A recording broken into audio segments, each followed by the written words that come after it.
Good morning. Shattering Myths is devoted to those who know that there's something dreadfully wrong with the political, religious, media, military, and economic institutions that are influencing our world.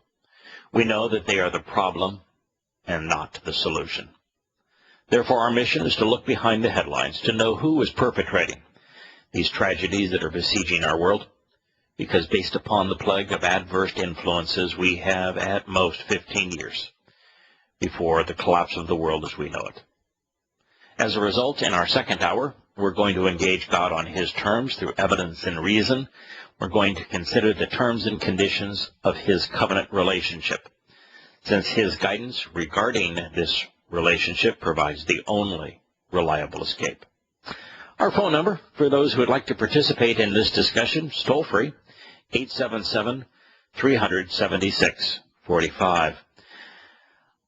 I don't normally do it, but last night my wife and I were eating dinner, and the show 60 Minutes came on, and I listened to the first two presentations. The first was on Nelson Mandela. It is indeed astonishing that Nelson Mandela has been elevated in the media and in politics to a saint. He is positioned as this world leader worthy of veneration. Now, I did not know Nelson Mandela personally, but this revisionist history that has Nelson Mandela as a man who spent 27 years in prison for doing nothing, just because of the color of his skin, and this notion that freedom-loving peoples like in the Americas were always in lockstep, shoulder to shoulder with Nelson Mandela because of the apartheid nature of the South African regime, turns history on its head. Now, I'm not a foe of Nelson Mandela. I just want, for those who have had to endure this countless onslaught of Saint Mandela, to know a few facts that aren't being reported anymore. First, Republic of South Africa was a vastly better situation than the Americas. So if you're going to judge the Afrikaans in the Republic of South Africa, you need to condemn Americans. In the Republic of South Africa, there was only one fledgling native tribe when the Afrikaans Dutch Europeans arrived. And that tribe was fairly nomadic, extraordinarily sparse, and it ceased to exist shortly thereafter without warring. This wasn't a case of the Americas where the native populations were bludgeoned to death by the invading Europeans. The Africans that were not allowed to vote and were not citizens were there because the conditions, the opportunity to earn a living, and the living conditions were vastly better in the Republic of South Africa than they were elsewhere in Africa. So they, of their own volition, chose to go there for work. They were not granted citizenship became the issue. They were foreign workers. So there is an enormous difference between the Republic of South Africa and America. America, pure evil in what we did to the native populations. Republic of South Africa, yeah, racism to be sure, but that racism was brought on by the fact that the Afrikaans created something that drew the African population there to work. The next item on the list is Nelson Mandela. He was head of the African National Congress. The United States government, back at a time that there were very few organizations listed as terrorist organizations, listed his African National Congress as a terrorist organization. He was in prison because he was the head of a terrorist organization, the African National Congress.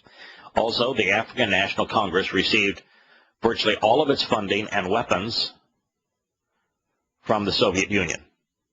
It was backed by communists. Also, in their desire in their zeal to compel change, they were not Gandhi-esque. If you were an African, a black individual, and you did not go along with the agenda of the African National Congress, they had what was called the bow tie. It was a tire soaked in petroleum that was put around your neck as you were bound so that you would burn to death, burning to death alive. Gruesome. Now, the fact that the man endured the 27 years in prison, was articulate in prison, learned the language of his foe in prison, and then when he got out of prison tried to form a state whereby peoples could live and coexist together, very noble. But let's not revise history to make him a saint. The second aspect of 60 Minutes that was troubling was a presentation of a raid in Afghanistan that is becoming a movie that never once did the question get asked that needed to be asked. It was about a raid in Afghanistan in the foothills, probably near the Pakistan border, against a leader of the Taliban. And the Americans sent 4 or 5 guys on this raid without any air cover or without any other kind of support to capture or kill a Taliban leader. Now, that's a bad idea in the first place. The second aspect is that they encountered a group of sheep herders, and when they encountered them, they had to have a debate. If they killed them, they would be guilty of murder. The sheep herders were unarmed. If they let them go, the sheep herders, who hated them, as do 90% of Afghanis, hate Americans. We didn't provide a service for them. We came in and broke their country, made a bad place worse. That they would go and tell the Taliban, and there would be an armed attack against these half a dozen men. And so they debated whether or not they should kill them or not. And, of course, now the only survivor said, yeah, we should have killed them. But they didn't. They were attacked, and they all but one was killed in a subsequent battle. And one was given the Medal of Honor for going out in a place where he had a better line of sight to the satellites to communicate, hey, we need help. He was killed in the process of doing so. And you have the Americans say, all right, we'll come in and provide help, but the Americans didn't even bother to send Apache helicopters or A-10 gunships along with the big lumbering helicopters, the huge ones with the dual rotors. Well, they sent 2 of those in, and they have no means of any consequence to protect themselves. They were vulnerable. They hovered over the extraction zone, and somebody sent an RPG into the huge open barn door, killed everybody inside. Now, shades of Black Hawk Down. The question that was never asked is, why is America hunting down a religious leader? The Taliban leader was a religious leader. I thought we had freedom of religion. Why was the United States there in Afghanistan in the first place? This was the Taliban. It wasn't al-Qaeda. Weren't we there to track down al-Qaeda? And here they were going after the Taliban, which was a religious group. What was the value in these 8 men aboard the helicopter and the 5 men on the ground of them dying? Nothing. How is it heroic? What did we accomplish? Why isn't the question asked about why did we send troops into Afghanistan to invade this country when the country as a whole is opposed to us? They showed an Afghani who chose to rescue the one surviving American. He wants asylum in this country because his family is being systematically hunted down and killed by the Taliban. His home has been burned by the Taliban for helping an American. And you have to ask yourself, so is any Afghani that helps an American going to suffer the same fate as did Vietnamese who helped Americans when the Viet Cong took over the country once America pulled out? Isn't that the same thing that's going to happen throughout the country? Are we going to take them all into America? And are they going to bring the infection of Islam in with them? Things to think about. It was a presentation that was long on sizzle, but was very short on substance. On Thursday, we were in the midst of a presentation of pogroms.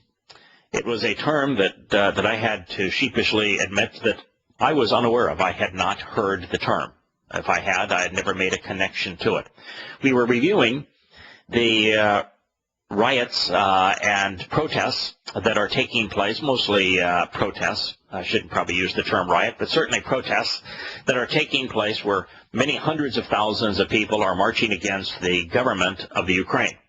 And on first blush, your tendency is to see this as the Ukrainians good, the Russians bad, and the Ukrainian political officials in league with Russia, and therefore to root for those who are protesting the Russian influence over their country. The Ukraine, as you probably know, was part of the USSR, and then during the breakup of the USSR, it became an independent country, but it's only quasi-independent because it is wholly dependent on Russian oil, and Russia controls it through the supply of oil, and recently began to control it by controlling Ukrainian politics.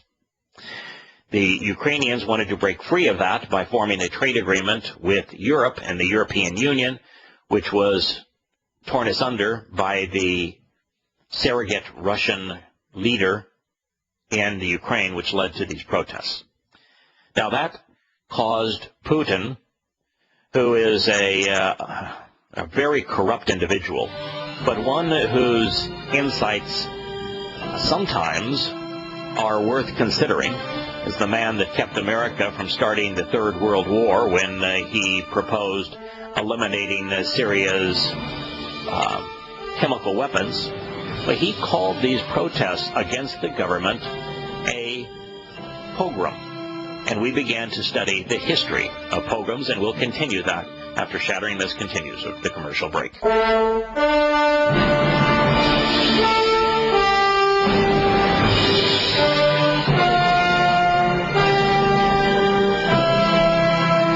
back to Shattering Myths.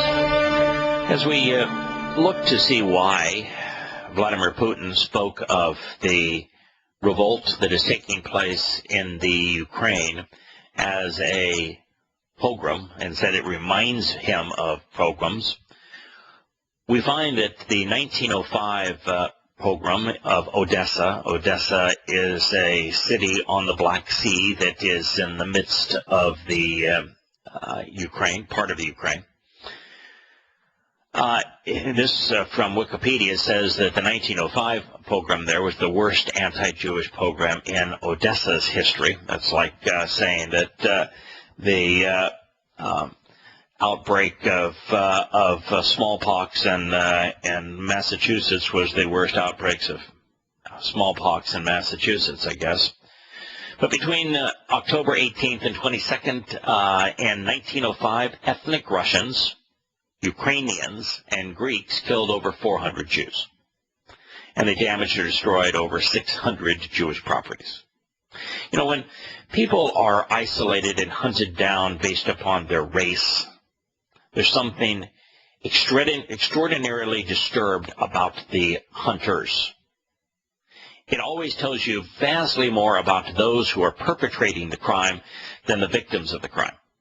But when the victims of the crime are Yahowah's chosen people, then it tells you ever more about the perpetrators. The Russians, the Ukrainians, and the Greeks. Now it's interesting that the Russians, the Ukrainians, and the Greeks were all hugely influenced by the Second World War. This occurred in 1905, prior to the First World War. But think of the consequence of them doing this in the Second World War, I mean, the Russians were pummeled by the Germans, lost more troops and citizens than any other nation by a huge margin. And from the only nation that received more abuse per capita from the Germans than the Russians were the Greeks. And the Ukrainians, of course, lost all of their freedoms as a result of America's capitulations during the war, our stupidity of thinking that the enemy of our enemy is our friend. Well, they earned it. They killed 400 Jews, destroyed over 1,600 Jewish properties.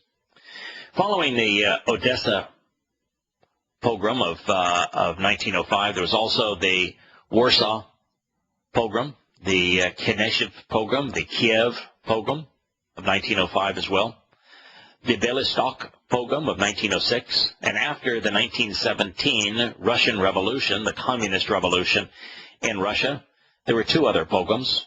One, the Lwów pogrom, and the Kiev pogrom, 1918 and 1919. Let's address each of those two in order, because they now take place under the communist influence in the Ukraine. This according to Wikipedia. In the course of 3 days of unrest in the city, an estimated 150 Jewish residents were killed and hundreds were injured, with widespread looting being carried out by Jewish soldiers. Sounds just like what happened in Nazi Germany, doesn't it?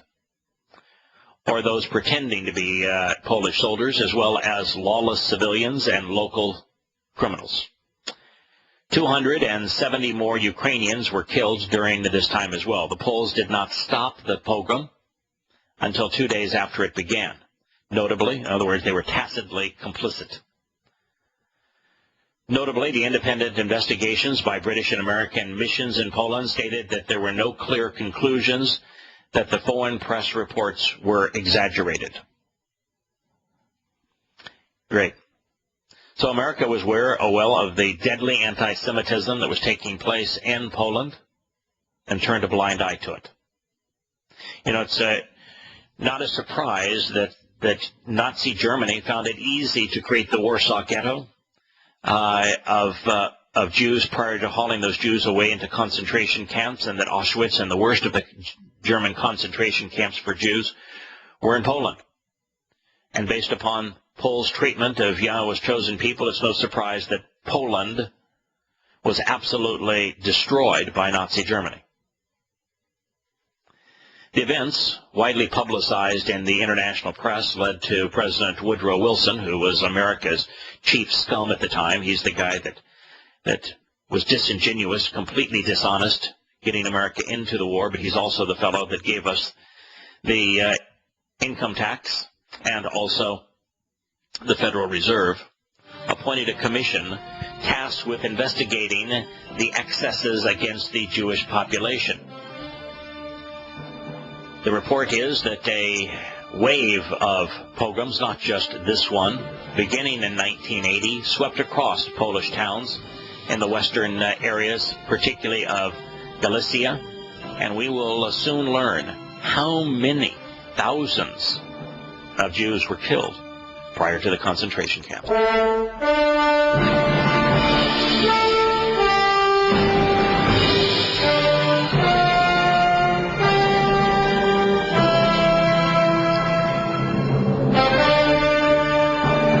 alleged reason for the pogroms that swept across Polish towns in 1918 and 1919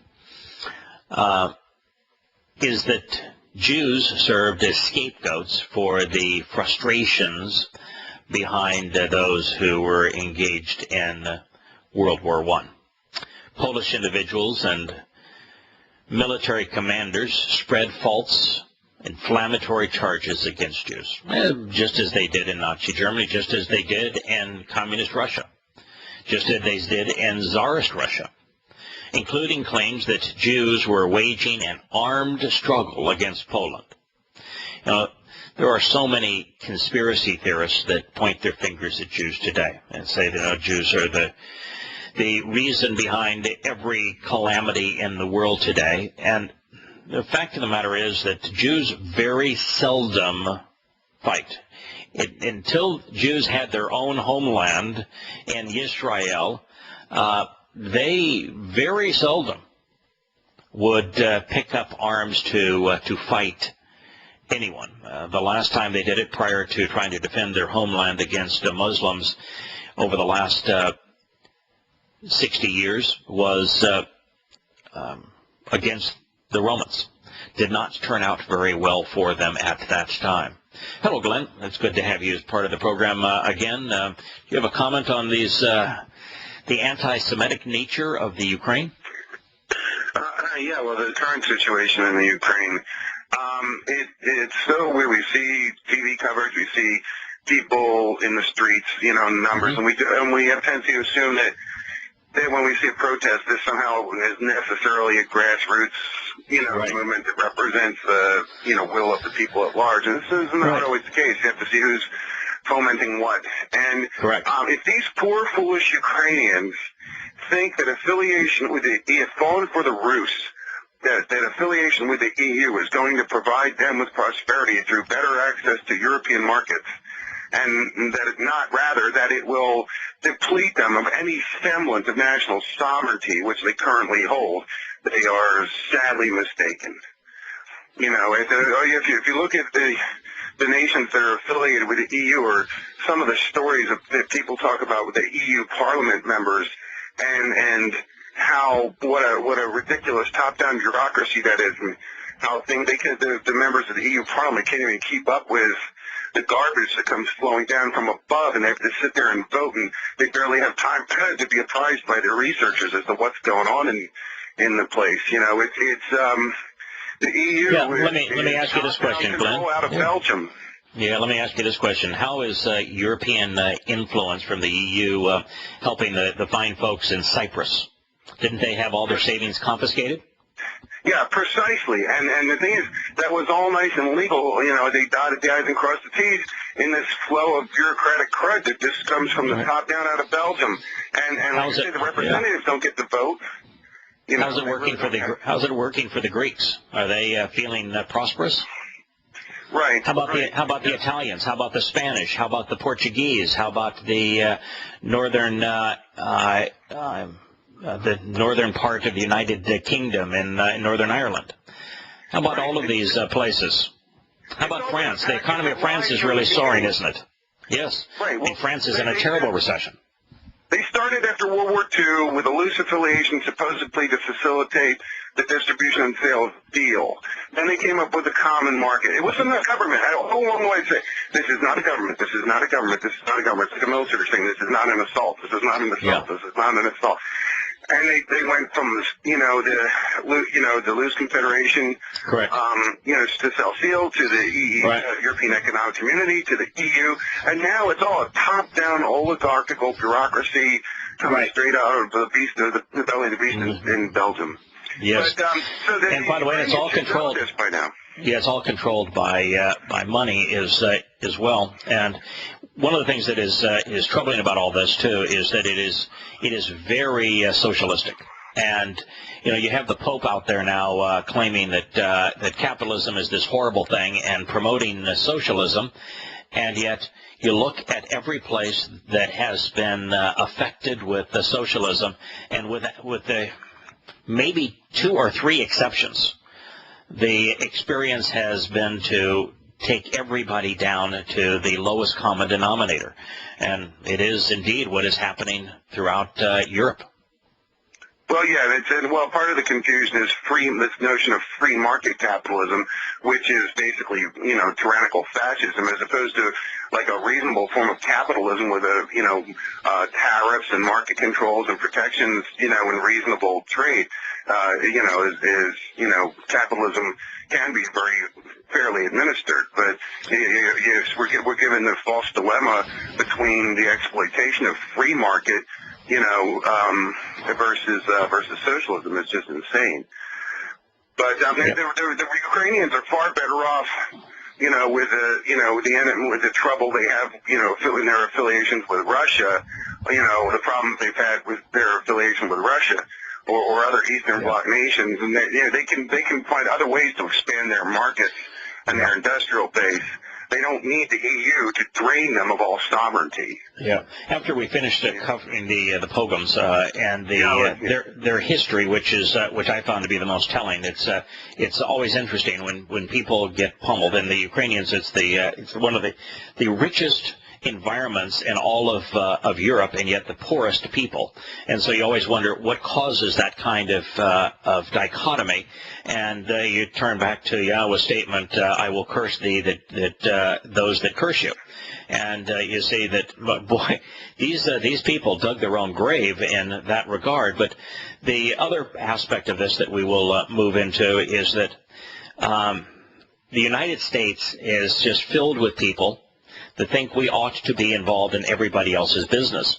So there are those in the United States now urging America to engage on behalf of these protesters, because the fear is that if Russia incorporates the Ukraine back into its satellite of influence, that it will become ever more powerful, and because it is a fascist country, that bodes poorly for the United States, therefore we should engage.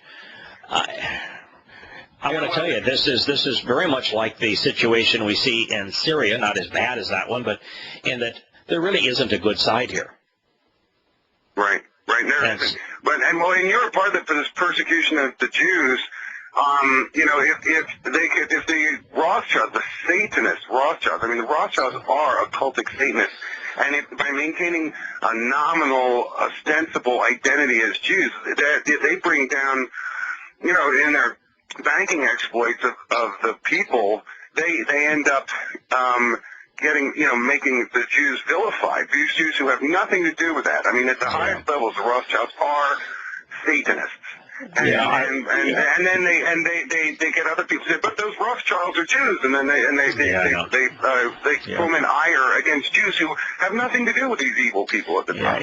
My view on the Rothschilds is that you can, during a period of time, particularly during the Napoleonic Wars, show how the Rothschilds may well have maneuvered nations to war against each other, because when nations are warring, they have to borrow money, and bankers make their fortunes when nations are attacking one another and killing one another. And there does appear to be some credible linkage to that. Whether or not they are still empowered, I'm not so sure. I think it's just central banks now and this natural proclivity of politicians to engage in all sorts of stupid wars, all for the same purpose. But I think that at this point, the influence of the Rothschilds is greatly overstated. But the thing we can learn from their prior activity is that when you see nations at war, like the United States and its constant war against terrorism, when you see nations at war and you see nations in debt, as is the United States, then what you see is the influence of bankers and of politicians working together to deprive the people of their freedoms and of their wealth. And this is a very bad trend that is being manifest before our eyes. I would also agree with you that the Rothschilds are not representative of the preponderance of Jews or of Judaism at all, which means that they are really overstated in the conspiracy theorists now in terms of animosity that would drive anti-Semitism. And it is that kind of fabled animosity, of course, that drove this the rage that the Ukrainians have had against Jews for so many years, killing tens of thousands of them. Right. It's been falsely directed, falsely directed Correct. by the people, them pretending to assume identity as Jews. The Rothschild means red shield, which is the red Star of David that Meyer Amschel Bauer had over his place of business. And, and even that star is not the Star of David. That's an ancient occultic star produced in the book of Amos. But we know Yahshua said the love of money is the root of all sorts of evil, certainly not all evil. There was no money in heaven when Lucifer fell. There was no money in the garden when Adam that's correct. So it's the root of all sorts of evil. So, and Yahshua never had much good to say about money or rich people it's one of the reasons why Yahweh does not ever ask people for money. Because if you ask people for money and you enrich a human institution or a human individual, those individuals become more corrupt, and they will be ever more corrupt to elicit more money. So God never asks us to provide monetary donations. And I think you are correct. It's according to the Torah, prophets, and Psalms, as God is speaking of the approach of evil, it is usually individuals and institutions coveting sex, power, and money that drives them. But money is only one third of that. Power is, in most cases, more satisfactory, more desirable to these individuals than is money. Because in a communist or fascist society, power and money are equivalent. Yeah, lust of the eyes, lust of the flesh, and the pride of life. Yeah. All right. Well, thank you, sir. Sure. Let me continue. I'm listening intently to the book round thing. Yeah, this is all news to me. I had no idea that it was so horrid here. We always think of the anti-Semitism in Europe being manifest with the Germans and the German concentration camps, and it just was by chance that these German concentration camps were put in Poland. Between that and the coal mines, of course, in Poland. But here we find that it was the Poles who were the most anti-Semitic, and Kiev in what is we consider to be Russia, the harbinger of what occurred in Germany, and even more ruthless than were the Germans, at least initially. So this has a long history that does not get communicated a great deal. I mean, I'm a fairly voracious reader, and I'm learning a horrible story that I did not previously know. We'll return to this story after the commercial break.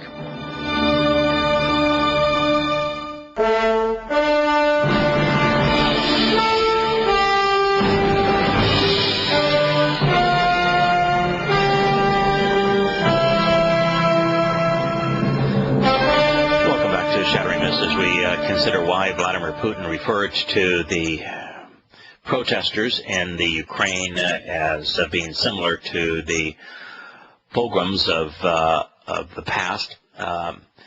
Their Polish officials and military commanders spread false inflammatory charges against Jews.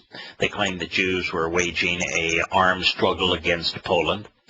Polish officers, according to the reports that were conducted by the United States, took part in the killings and in the pillagings, which they said continued for weeks afterwards under the guise of searching for weapons.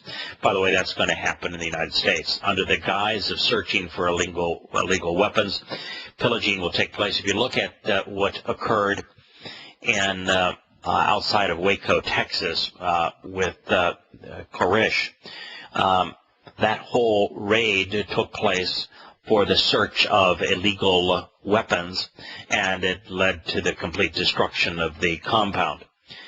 It's going to become very prevalent here in America. Each house was systematically plundered, and its occupants were beaten and shot. Shops were likewise looted, with stolen goods loaded into army trucks. Eyewitnesses testify that Polish officers bashed in the heads of Jewish infants, while other Polish officers were accused of twirling children as young as 4 weeks old by the legs, threatening to bash their heads against the door, while mothers would wail, "Why are you doing such things?" And yet those who were perpetrating the atrocity are quoted saying, "Why are there so many Jewish bastards?"